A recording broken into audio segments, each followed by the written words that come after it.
Mr. Miknev, welcome to Astana International Forum. Thank you that you agreed to do this interview. Let me ask this question. What is your message for Astana International Forum ahead of COP30? And what do you expect from Central Asian countries on climate agenda? First of all, thank you for inviting me and giving me opportunity to share a few thoughts from our side.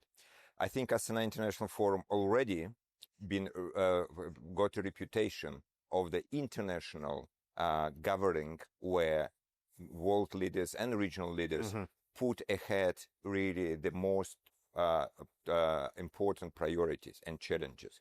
And the slogan of this year, Astana Forum, about shaping the future, I think is a key to understand what the key messages we should put forward.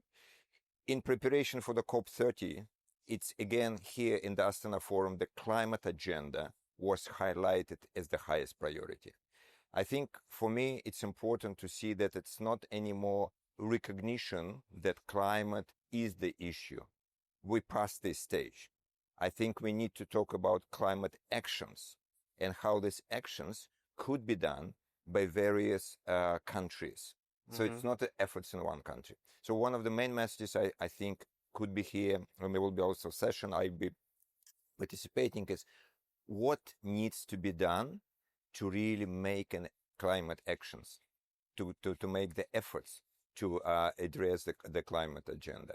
I think the second important, to do these actions, you need to have a great mechanism for financing.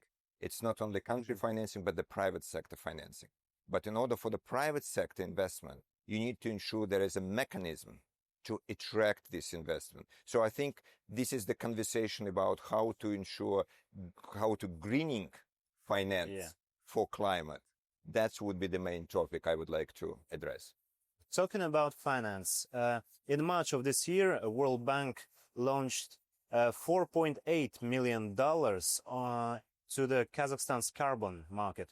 So what changes do we anticipate in few years? I think this is good indication, importance of the issue and how the World Bank address it. Indeed, for Kazakhstan, we believe as one of the leader in certain areas in the region, we want to be sure that we have actions supported with the financing and international experience. That particular grant will be focusing on advancing the emission trading system in Kazakhstan, because that's important mechanism to ensure that there is a mechanism to reduce the carbon footprint and people could trade the carbon emission. And therefore, it's really for the big emitters would be incentives to reduce their footprint and invest in more climate-friendly technologies. Kambarata 1 is another World Bank-backed hydro project here. So why is it crucial for Central Asian region, this specific project? It's a good question, because that's one of the transformational projects. It's not only hydropower plant. Of course, it will produce stable, reliable, and green energy, not only for one country where it's located in Kyrgyzstan, it's also for other countries in the region.